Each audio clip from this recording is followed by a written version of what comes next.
नमस्कार दोस्तों, कैसे हैं।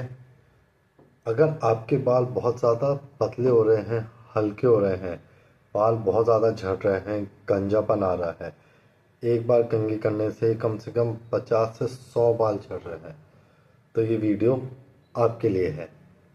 हाँ दोस्तों, आज हम बात करेंगे हेयर फॉल के लिए कि उसके कॉजेज़ क्या क्या हैं और होम्योपैथी में क्या ट्रीटमेंट है, कि अपन क्या क्या दवाइयों के साथ क्या लाइफस्टाइल चेंजेस करें जिससे हेयर फॉल पूरे तरीके से कंट्रोल में आ जाए। तो सबसे पहले हम बात करते हैं कि हेयर फॉल के मेन कारण क्या क्या है। जो सबसे ज़्यादा भी मोस्ट मेन कॉमन दिख रहा है लोगों के, स्ट्रेस और एनजाइटी के कारण। जितनी ज़्यादा टेंशन और एनजाइटी रहेगी उसके कारण हेयर फॉल की प्रॉब्लम बढ़ेगी, हेयर लॉस, बार्डनेस या थिनिंग ऑफ हेयर्स बढ़ते जाएंगे। सेकेंड रहता है हार्मोनल इम्बैलेंस के कारण। मेल्स के अंदर टेस्टोस्टेरोन हार्मोन्स डिस्टर्ब हो जाए, फीमेल्स के अंदर पीसीओडी रहे या ईस्ट्रोजन हार्मोन्स का इम्बैलेंस होने के कारण होता है। थर्ड कॉज रहता है डैंड्रफ के कारण या फिर स्कैल्प के अंदर कोई भी इन्फेक्शन हो जाए, सोराइसिस हो जाए, एक्जिमा हो जाए, उनके कारण हो। फोर्थ कॉज रहता है डाइट के कारण, साथ ही साथ आप जो जंक फूड्स खा रहे हैं, हेल्दी डाइट नहीं है, उसके कारण हो रहा है। फिफ्थ कॉज रहता है हेरिडिटी या जेनेटिक जो हेयर लॉस रहता है, जो फैमिली हिस्ट्री में पहले से रह चुका है उसके कारण।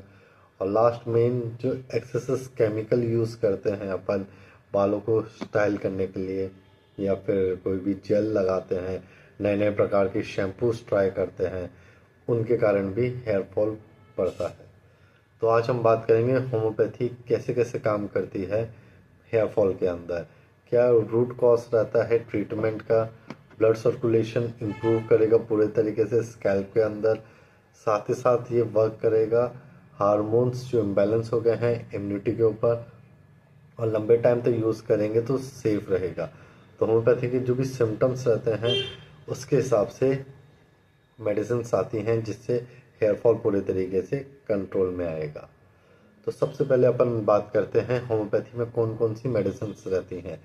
सबसे पहले मेडिसिन आती है जबरवंडी, जो हेयर फॉल स्पेशली कोई बीमारी के बाद हो, हेयर फॉल आफ्टर जो इलनेस के बाद रहता है, कोई बड़ी बीमारी हुई, कोई कमज़ोरी रह गई हो फीवर के बाद, उसके कारण जो हेयर फॉल हो, उसमें जबरवंडी मदर टिंचर का बहुत अच्छा रिजल्ट है। इसमें 20 ड्रॉप्स आपको दिन में 2 बार सुबह शाम लेने रहेंगे। सेकेंड मेडिसिन की अपन बात करें, फ्लोरिक एसिड, जो हमेशा जेनेटिक कॉज के कारण रहता है। कई लोग कहते हैं जो हमारे हेयर फॉल रहता है ये जेनेटिक कॉज के कारण रहता है, बार बार उसके कारण रहता है कि हमारे फैमिली हिस्ट्री में है। तो उसके अंदर फ्लोरिक एसिड या एसिड फ्लोर 30 पोटेंसी में बहुत अच्छा रिजल्ट रहता है। इसकी 2-2 बूंदे दिन में 3 बार लीजिएगा। और नेक्स्ट अपन देखते हैं जो hair fall specially young persons में होता है, जो स्पेशली 17-18 की एज के बाद आपको बहुत ज़्यादा कॉमन दिखता है, स्कूल एज के अंदर दिखने लगता है कि हेयर फॉल होता जा रहा है। इसके अंदर सबसे अच्छी मेडिसिन है फॉस्फोरस। फॉस्फोरस का यूज़ कीजिए, हेयर फॉल के अंदर बहुत अच्छा रिजल्ट मिलेगा। नेक्स्ट मेडिसिन आती है नेट्राम्यूर, जो स्पेशली हेयर फॉल के साथ जिनके डैंड्रफ की कंप्लेन रहती है, डैंड्रफ हो, ईचिंग हो बालों के अंदर, उसके अंदर नेट्रेम्यूर का बहुत अच्छा रिजल्ट है। नेट्रेम्यूर को भी 30 पोटेंसी के अंदर दिन में 3 बार लेना है, 2-2 बूंदे करके। नेक्स्ट मेडिसिन अपन बात करें, जो हेयर फॉल रहता है जिसके अंदर बाल बहुत ज़्यादा कमज़ोर हो रहे हों, जो ब्रिटल होकर आसानी से टूट जाते हैं, उसके अंदर मेडिसिन आती है साइलेशिया। साइलेशिया को अपन 6 पोटेंसी के अंदर इसकी 4-4 गोली दिन में 3 बार लेंगे, सुबह, दिन में और रात में सोते समय। और मेन बात करें अपन एलोपेशिया एरेक्टिका के अंदर, इसके अंदर जो हेयर फॉल रहता है इसके अंदर सबसे बढ़िया मेडिसिन रहती है विनका माइनरा। विनका माइनरा 30 पोटेंसी के अंदर आपको 2-2 बूंदे दिन के अंदर 3 बार लेनी है, सुबह, दिन में और रात में सोते समय। अभी अपन ने 6 मेडिसिन देखे हैं कि किस किस कारण हेयर फॉल हो रहा है, उसके हिसाब से अपन यूज़ कर सकते हैं।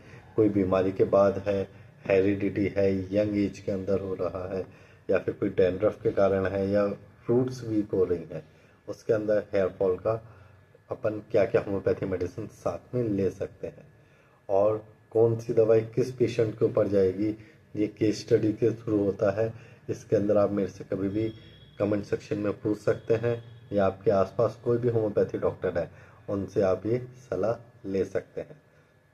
नेक्स्ट अपन बात करते हैं क्या क्या लाइफस्टाइल और डाइट में अपन को ध्यान रखना है जिससे हेयर फॉल पूरे तरीके से कंट्रोल में रहे।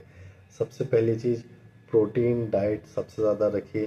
जितना ज़्यादा प्रोटीन, हरी सब्जियां, ये सब रखेंगे आपको बोन्स के साथ साथ हेयर्स के अंदर बहुत अच्छा बेनिफिशियल दिखेगा।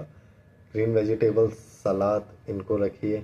प्रॉपर नींद लीजिए, कम से कम 7 से 8 घंटे की पूरी नींद लीजिए, जिससे स्ट्रेसफुल लाइफ आपकी कम होती जाएगी। स्मोकिंग और अल्कोहल को अवॉइड कीजिए, ये नर्व्स को डैमेज करती हैं जिसके कारण हेयर फॉल और स्किन रिलेटेड कंप्लेंट्स बढ़ते हैं। नेक्स्ट चीज, आपको उनको ऑयल मसाज करनी है स्कैल्प के ऊपर, हल्का हल्का। आपका ब्लड सर्कुलेशन जिससे स्कैल्प पे इंक्रीज होगा, हेयर ग्रोथ अच्छे से रहेगा। स्कैल्प को हाइजीन मेंटेन रखना है। Shampoo at least 2nd to 3rd day आपको शैम्पू यूज़ करना है और पूरे तरीके से अपने स्ट्रेस को कंट्रोल में रखना है।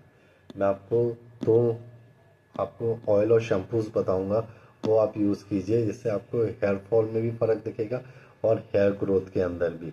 सबसे पहला आता है अर्निका। अर्निका ऑयल आपके हेयर्स ग्रोथ के अंदर बहुत अच्छा हेल्पफुल रहेगा। उसको हल्का हल्का मसाज करके बालों में लगाइए, रात में सोते समय लगाइए। इससे आपके हेयर्स ग्रोथ होने लगेंगे और वाइट हेयर्स में भी आपके बेनिफिशियल रहेगा। सेकेंड, शैम्पू सेम अर्निका का ही यूज़ करना है आपको 2 या 3 दिन में। इससे स्कैल्प पूरे तरीके से क्लीन रहेगी।